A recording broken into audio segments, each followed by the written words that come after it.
we're going to try this again. And hopefully I am not sideways. I have not been sideways in a long... Oh, now I'm right side up.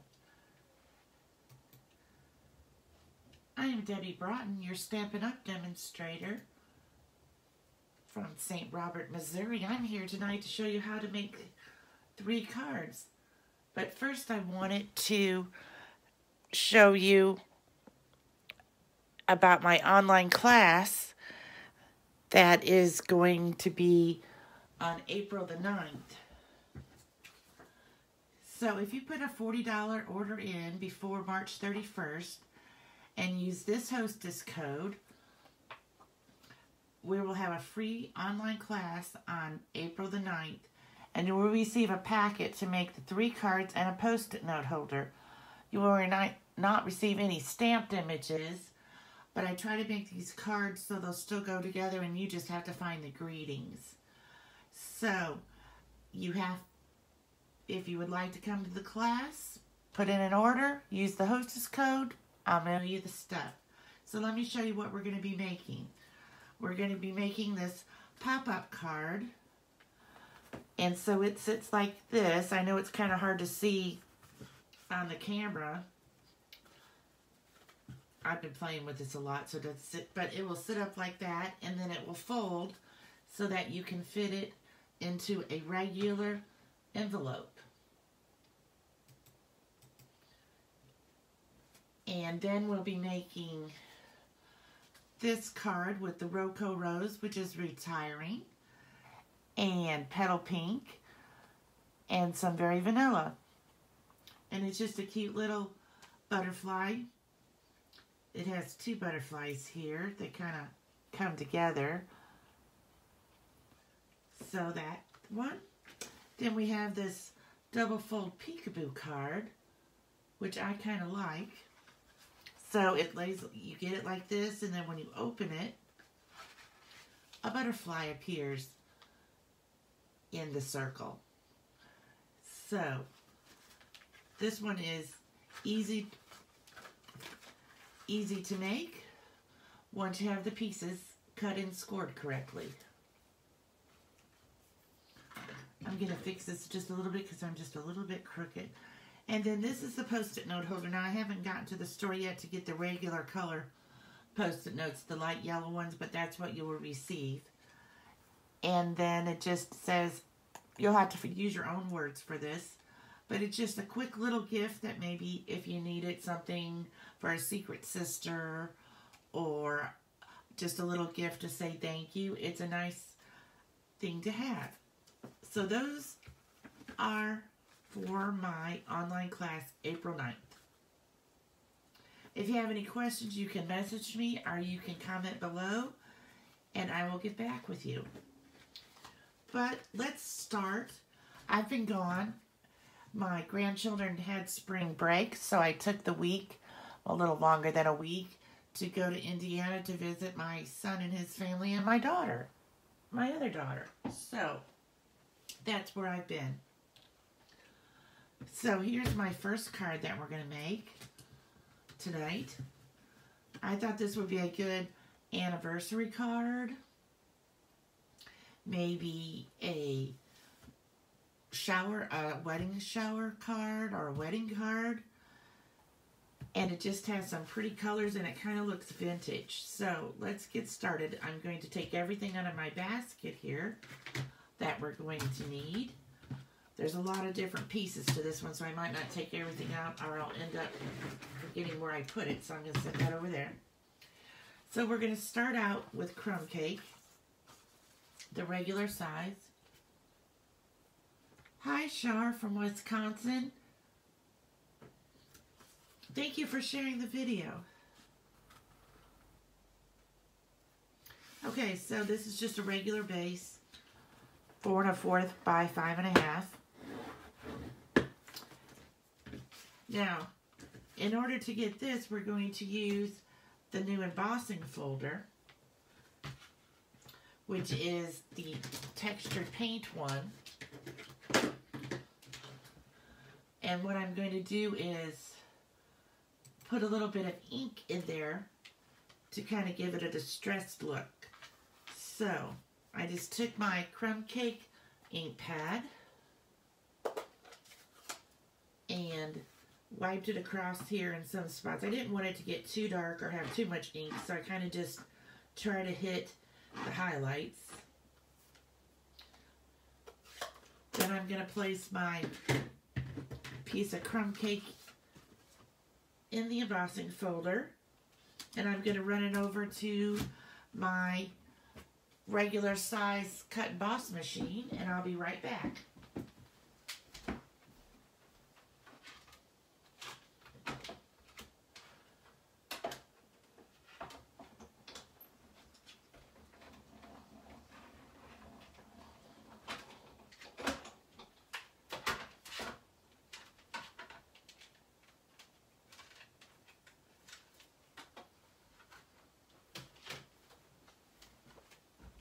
Okay, here we go. And see how it's just kind of, well, it caught a little bit more ink down here and less ink there, but that just kind of makes it look vintage.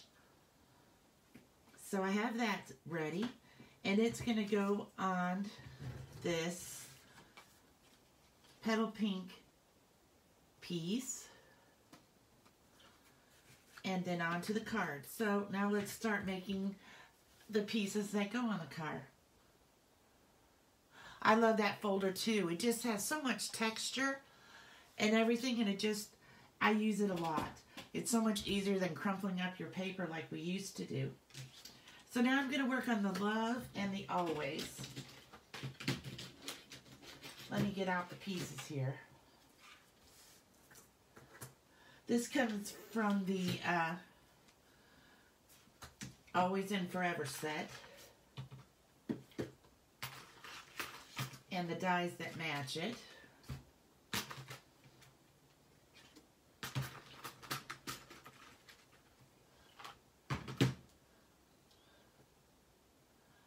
Hi Carol, I'm so glad that you joined me tonight.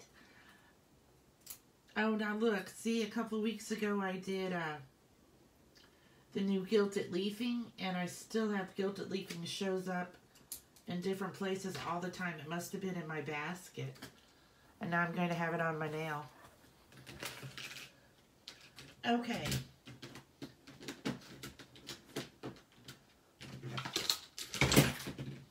I'm just going to dump everything out. I know that sounds loud, but with my long nails, sometimes it's hard to pick stuff up at the bottom. So what I did first was I have already put my adhesive sheet on the back of my cardstock. So I'm going to put this love here, and I'm going to get out my mini cut emboss machine, which I love my mini because it's so easy to use on a video and stuff, and I don't have to get up and go over to the big one, and if I bring the big one over here, it shakes the camera so much. So I'm going to lay this here, and I'm going to cut it out. I made my piece be a little bit too big, I think, but I was cutting, and I had already put the adhesive on, and it was too late. So we're going to take this apart, and we're going to have love. Now know that for the love, the L is separate from the word. And we're going to use our pick tool to poke out some of the pieces that are left in there. I use my pick tool a lot too. I have it laying right here all the time just because I need it for all the different things.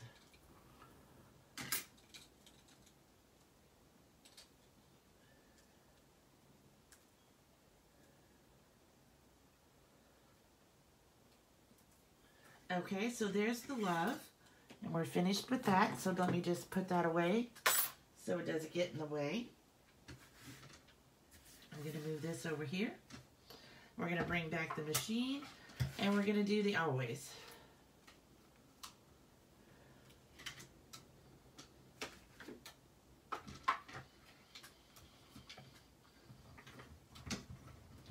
just crank it through here and hopefully it doesn't shake it too much. When you use adhesive sheets, it's just so much easier than trying to use your multi-purpose glue or your stamp and seal to get it to stick, because it just becomes a sticker then. Let me poke some of these things out while it's still in here. Maybe they'll be easier to poke out after I get it out. Okay, and we have some gold leafing on it. I'll have to figure that out later. If you haven't used our gold leafing yet, it's great. But it's kind of like if you've ever used, when I first started back in 2003, we had Dazzling Diamonds. And whenever you use Dazzling Diamonds, they got on everything for weeks because they just like to hide and pop up. So I will work on getting that off later.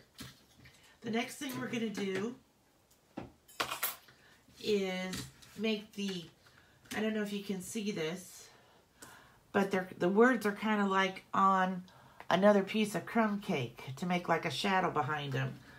So that's what we're going to do next out of the crumb cake.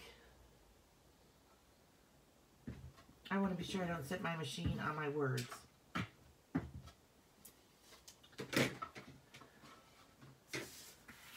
So we're just going, this will just make the outline of the words.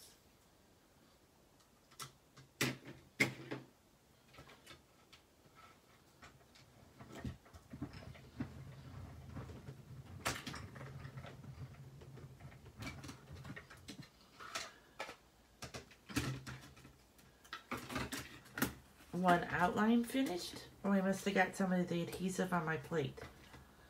And then we'll do the always.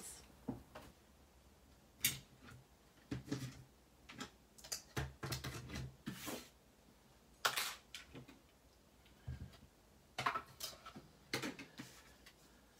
guess I thought, oh, yep, this piece of will be just the right size. I like this set a lot too. I have been playing a lot with the butterfly set, doing the cards for the online class. But I like this set too. It has a lot of possibilities. Now tomorrow, the retiring list will come out because the annual catalog this year is going to end on May the 4th.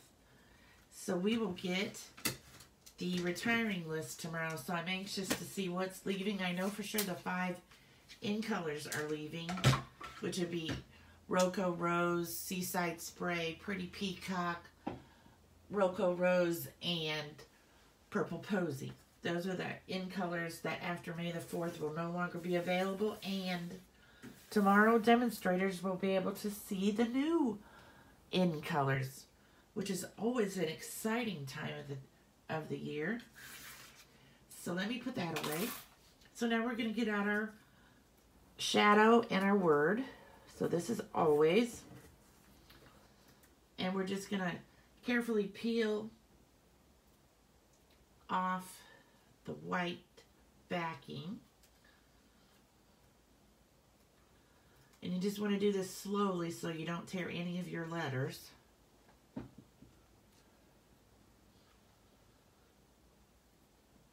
And you're going, I'm going to see if I can do this without looking right over it. You're going to lay this in the outline.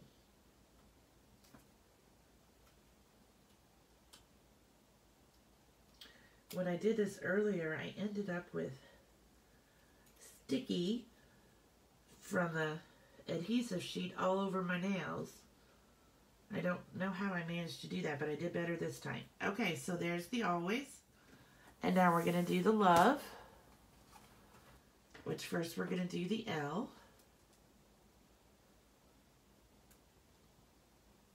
Again, I'm going to use my Pick-a tool to get the cover sheet off of there. Put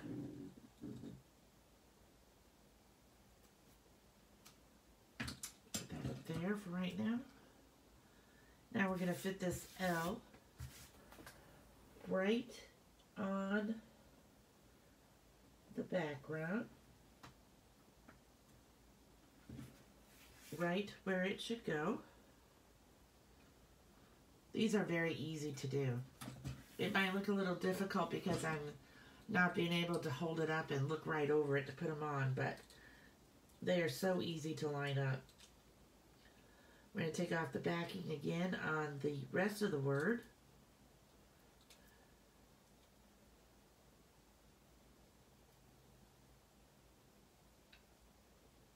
I'm using the Picket tool so that I don't get sticky all over my fingers again. Otherwise I'll be sticking to the cards all night long. Okay.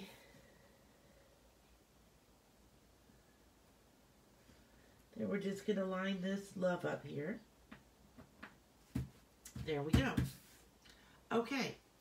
So we're just going to go ahead and cut out the rest of the things, and then we're going to put the card together. So next we need a flower and the leaves. So here is the kettle pink, and I'm going to use crumb cake.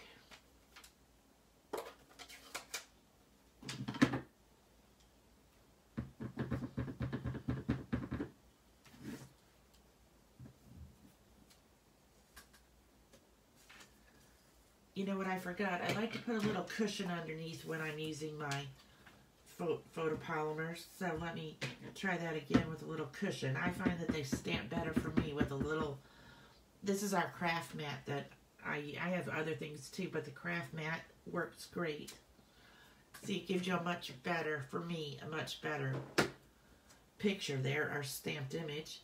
And then I want to do the leaves, which I am doing in Pear Pizzazz, stamped with crumb cake. So I'm just going to just do two, then that way I can just cut them both out at the same time. Alright, last time for the machine, for this card.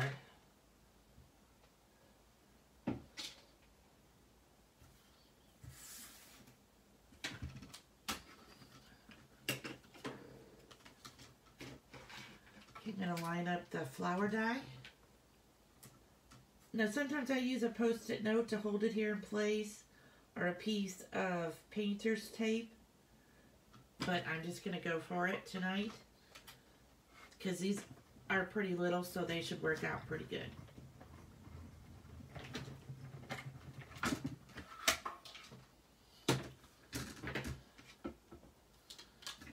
Flower. And then two leaves.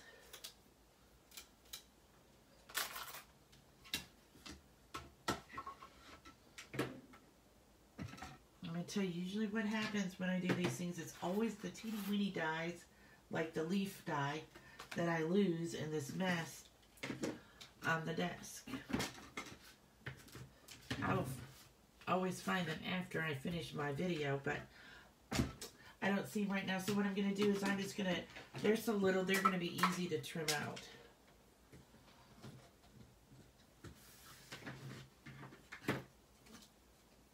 But there is a die that will fit these. I'm just not going to spend the time to look for it since they're so easy to cut out.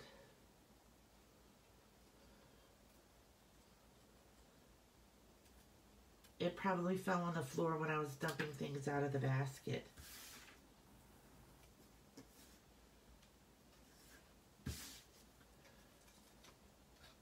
I like now that Stampin' Up! Has come out with a lot more dies for our stamps than when we first started, because we had to do a lot of fussy cutting back in the day. Okay, two leaves. I'm just going to add a little. Today I'm just using the mono adhesive because it's so easy to move things around if you've made a mistake if I use the glue. So I'm just going to put a little glue here on the back of the flower so that I can stick the leaves where I'd like.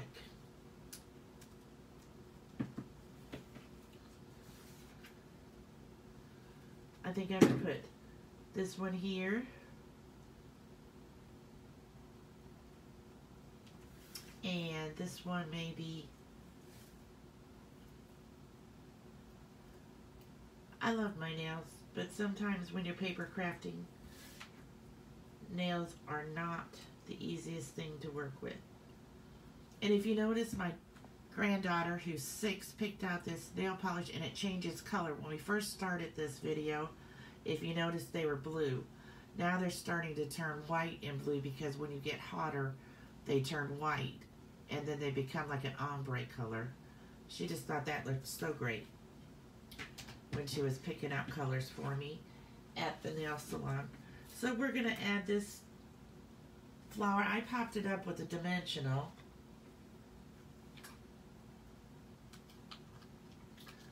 Just to give it a little height.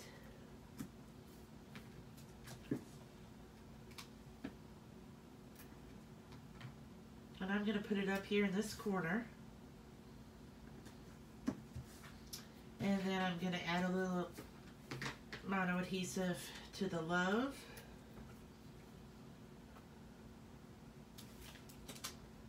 And put that in this corner. Then I'm going to take a piece of this metallic blushing bride ribbon. It's so pretty.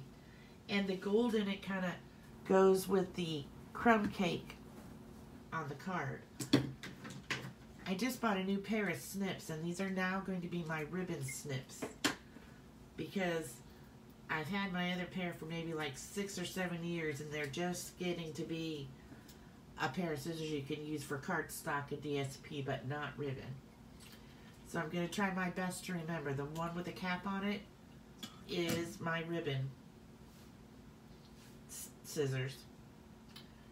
We're going to get back out my craft mat that I was using earlier so that I'm just going to run some adhesive on the back here so that it will lay nicely on the card. And if I use my craft sheet, I don't have to worry about getting the adhesive on my grid paper because it does not stick to the silicone mat. And I'm going to try to lay this straight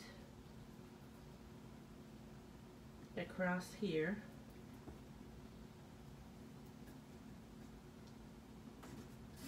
Let me see if that looks straight. That looks pretty straight to me.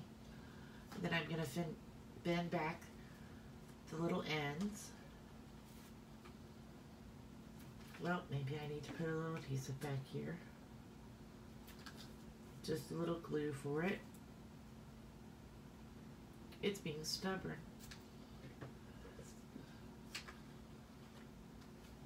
Yeah, I got more glue on my finger than I did, I guess, on the ribbon. Okay. The next we're going to add this. We're going to add the always at the bottom.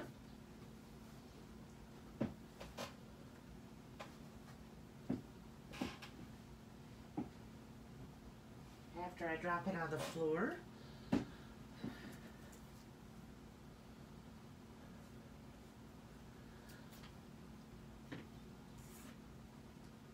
And we're going to lay this down here. And we're going to put some mono adhesive on the back.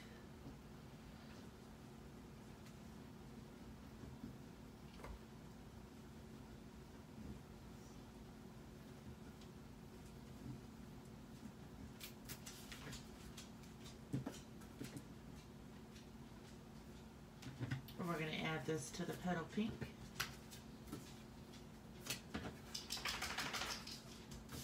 And we're going to catch that stubborn piece of ribbon in the back this time.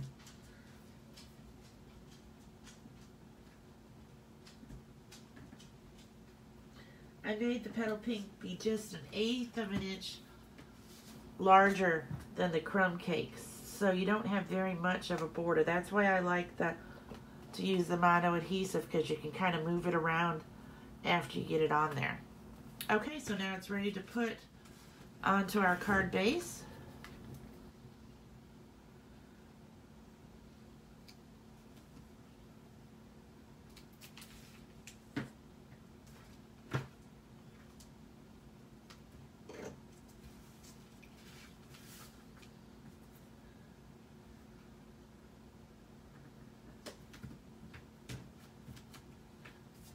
And there we have our first card for this evening finished. I really just love how the petal pink and the crumb cake go together. It reminds me of like a Victorian card or something like that. Like I said, I think you could use it for anniversary, birthday, wedding shower. Really a lot of different things you could use that for. So we'll put all these pieces away so that I don't get things mixed with the next card.